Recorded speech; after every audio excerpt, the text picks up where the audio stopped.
Crypto ప్రపంచంలో ఎప్పుడూ వినిపించే ఒకే ఒక ప్రశ్న లిస్టింగ్ ఎప్పుడు కదా. కానీ ఆ ప్రశ్నే అవసరం లేకుండా లిస్టింగ్కు ముందే పెద్ద పెద్ద సంస్థలు క్యూ కడుతున్నాయంటే అదేంటి అంటారా? అదే ఇంటర్లింక్ కథ. ఈ అన్లిస్టెడ్ రిజర్వ్ వెనుకున్న అసలు విషయమేంటో ఇప్పుడు చూద్దాం. వెన్ లిస్టింగ్ ఆ మాట వినగానే అందరికీ డాలర్ గుర్తులు కళ్ళలో మెదులుతాయి. క్రిప్టోలో అదే కదా అసలైన మంత్రం. కానీ ఇంటర్లింక్ దగ్గరికొచ్చేసరికి ఈ ప్రశ్నే పెద్ద తప్పులా అనిపిస్తోంది. ఎందుకలా? సరే, అసలు ఈ వెన్ లిస్టింగ్ అనే ప్రశ్నలో ఏముంది? దాని వెనుక ఉన్న ఆలోచనా విధానం ఏంటి? పాత క్రిప్టో ప్రపంచంలో దీనికి చాలా పెద్ద అర్థముంది. దాన్ని అర్థం చేసుకుంటేనే ఇంటర్లింక్ ఎందుకు భిన్నంగా ఉందో మనకు తెలుస్తుంది. సాధారణంగా ఈ ప్రశ్న వేస్తున్నారంటే దాని అర్థం ప్రాజెక్టుకి సొంతంగా నిలబడే శక్తి లేదని, దాని విలువ బయటివాళ్లు నిర్ణయించాలని కోరుకుంటున్నారని, కేవలం స్పెక్యులేషన్ అంటే ఊహాగానాల మీదనే బతకాలని చూస్తున్నారని, ఎక్స్చేంజ్లో లిస్ట్ అయితేనే దానికి విలువ, లేకపోతే లేదు అన్నమాట. లిక్విడిటీ కోసం కూడా పూర్తిగా సెంట్రలైజ్డ్ ఎక్స్చేంజ్లపైనే ఆధారపడాలి. సింపుల్గా చెప్పాలంటే ట్రేడింగ్ జరిగితేనే దానికి విలువ. వాస్తవానికి దాని ఉపయోగం ఏంటనేది తర్వాత సంగతి. కానీ ఇంటర్లింక్ ఏం చేసిందంటే ఈ పాత పద్ధతిని పూర్తిగా తలకిందులు చేసింది.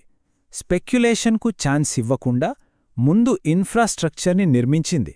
మొదట ఒక స్వయం సమృద్ధి ఆర్థిక వ్యవస్థను సృష్టించడంపై ఫోకస్ పెట్టింది.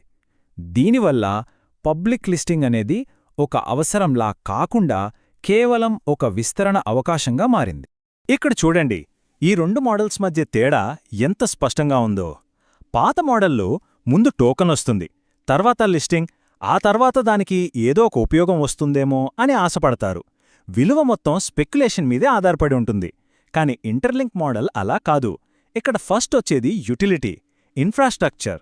దానివల్ల నెట్వర్క్ పెరుగుతుంది, జనాలు వాడటం మొదలుపెడతారు. అప్పుడు సహజంగానే సంస్థలకు నమ్మకం కలుగుతుంది. అసలు ఈ సొంత ఆర్థిక వ్యవస్థను వాళ్లు ఎలా కట్టారో చూడండి. ఫస్ట్ ఐటీఎల్ఎక్స్, ఇది వాళ్ల సొంత ఇంటర్నల్ ఎక్స్చేంజ్. ఇక్కడ crypto, tokenise stocks, prediction markets అన్నీ ఉంటాయి.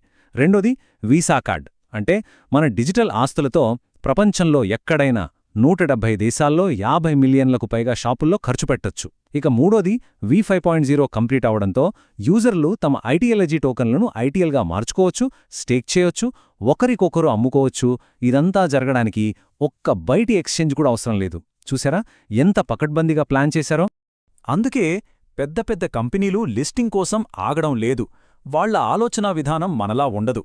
వాళ్లు చూసేది షార్ట్ టర్మ్ లాభాలు కాదు, పంప్ అండ్ డంపులు అంతకన్నా కాదు. వాళ్లకు కావలసింది ప్రాజెక్టు పునాదులు ఎంత బలంగా ఉన్నాయి, దాని దీర్ఘకాలిక విలువ ఏంటి అనేదే. ఆ నమ్మకానికి మొదటి కారణం 4.7 మిలియన్లకు పైగా ఉన్న యూజర్లు. గుర్తుంచుకోండి, వీళ్లు కేవలం అకౌంట్లు, అనామక వాలెట్లు కాదు, ప్రతి ఒక్కరూ ధృవీకరించబడిన నిజమైన మనుషులు. బాట్లు లేని నెట్వర్క్, ఇది మామూలు విషయం కాదు. ఇక వాళ్లకున్న గుర్తింపు చూడండి. ఇవి ఎవరో కమ్యూనిటీ వాళ్ళిచ్చిన అవార్డులు కాదు.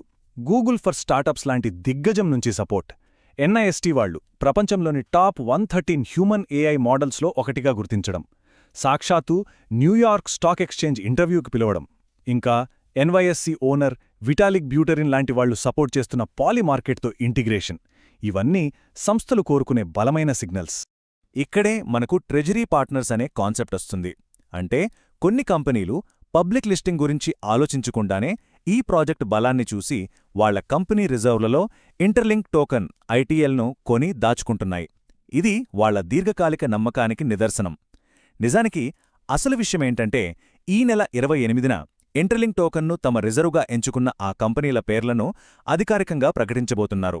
ఇది చాలా పెద్ద విషయం. సో ఇదంతా మనల్ని ఒక కొత్త శకానికి తీసుకువెళ్తోంది. అదే మానవ ధృవీకరించబడిన ఆర్థిక వ్యవస్థ. ఇది ఒక కొత్త పోటీకి తెరలేపుతోంది. ఇక్కడ ఈ డిజిటల్ ప్రపంచంలో యాజమాన్యం కోసం కేవలం మనలాంటి హ్యూమన్ నోట్స్ మాత్రమే కాదు, పెద్ద పెద్ద సంస్థలు కూడా పోటీపడతాయి. వాళ్లు కూడా ఐటీఎల్ టోకెన్లను సంపాదించడానికి పోటీపడతారు. ఇది గేమ్ని పూర్తిగా మార్చేస్తుంది. దీని స్కేల్ ఎంత పెద్దదో ఒక్కసారి ఆలోచించండి. 4.7 మిలియన్లకు పైగా వెరిఫైడ్ యూజర్లు. అంటే దాదాపు ఐర్లాండ్, న్యూజిలాండ్ లాంటి దేశాల జనాభాతో సమానం. ఇది కేవలం ఒక నెట్వర్క్ కాదు, ఇది ఒక డిజిటల్ దేశం లాంటిది. సంస్థల దృష్టిలో వెరిఫైడ్ హ్యూమన్ నెట్వర్క్ అంటే ఏంటో తెలుసా? నిజమైన యూజర్లు. వాళ్ల ఎంగేజ్మెంట్ను ఖచ్చితంగా కొలవచ్చు. అన్నింటికన్నా ముఖ్యంగా బాట్స్తో నడిచే ఫేక్ వాల్యూమ్సు, మ్యానిపులేషన్ లాంటివి ఉండవు. ఇది చాలా క్లీన్ అండ్ ట్రస్టెడ్ ఎకానమీ అన్నమాట. అందుకే ఇవన్నీ కలిసి ఒక సరికొత్త ఆస్తి వర్గాన్ని సృష్టిస్తున్నాయి. ఇది ఊహాగానాలతో ట్రేడింగ్ చేసే మార్కెట్ల కోసం కాదు, కార్పొరేట్ బ్యాలెన్స్ షీట్లలో భద్రంగా ఉంచుకోవడానికి నిర్మించిన ఆస్తి. ఒక అసెట్ని కంపెనీలు తమ రిజర్వ్గా పెట్టుకోవాలంటే దానికి 3 ముఖ్యమైన లక్షణాలుండాలి. 1. నిజమైన ఇన్ఫ్రాస్ట్రక్చర్. అంటే కేవలం పేపర్పై ప్లాన్స్ కాదు, నిజంగా పనిచేసే సిస్టమ్స్ ఉండాలి. ఇంటర్లింక్లో ఐటీఎల్ఎక్స్, వీజా కార్డ్ లాంటివి ఇప్పటికీ పనిచేస్తున్నాయి. 2. Verified network. అంటే నిజమైన యూజర్ల పెరుగుదల. ఇక్కడ 4.7 మిలియన్లకు పైగా వెరిఫైడ్ యూజర్లున్నారు. 3. సంస్థాగత నమ్మకం. కమ్యూనిటీ హైప్ని దాటిన గుర్తింపు. గూగుల్, ఎన్ఐఎస్టీ లాంటి వాటి నుంచి వచ్చిన గుర్తింపుంది. ఇంటర్లింక్ సరిగ్గా ఈ 3 ప్రమాణాలు నెరవేర్చేలానే డిజైన్ చేయబడింది. ఇక్కడ ఇంకో తెలివైన విషయముంది. ఈ ఎకోసిస్టంలో 2 టోకెన్లుంటాయి. ఒకటి ఐటీఎల్జీ. ఇది పార్టిసిపేషన్ టోకెన్. అంటే హ్యూమన్ నోడ్స్ దీన్ని మైన్ చేస్తారు. నెట్వర్క్లో యాక్టివిటీని ఇది చూపిస్తుంది. రెండోది ఐటీఎల్. ఇదే రిజర్వ్ యాసెట్. ఇది ట్రెజరీల కోసం, స్థిరత్వం కోసం డిజైన్ చేయబడింది. ఈ రెండిటిని వేరు చేయడం వల్ల రోజువారీ యాక్టివిటీలో వచ్చే హెచ్చుతగ్గులు కంపెనీలు దాచుకునే రిజర్వ్ అసెట్ విలువపై ప్రభావం చూపవు. సంస్థలకు ఇంతకంటే ఏం కావాలి? సో చూశారు గదా, ఇన్ఫ్రాస్ట్రక్చర్ ఆల్రెడీ ప్రూవ్ అయింది. పెద్ద పెద్ద సంస్థలు కూడా లైన్లోకి వస్తున్నాయి. కాబట్టి ఇప్పుడు ప్రశ్న ఇది వర్కౌట్ అవుతుందా అని కాదు. అసలు ప్రశ్న ఇది ఎంత దూరం వెళ్తుంది, ఎంత పెద్దదిగా మారుతుంది అనేది. ముఖ్యంగా ట్రెజరీ పార్ట్నర్ల ప్రకటన దగ్గర పడుతున్న కొద్దీ ఈ కొత్త మానవ ధృవీకరించబడిన ఆర్థిక వ్యవస్థలో తమ వాటా కోసం పోటీ ఇప్పుడే మొదలైంది.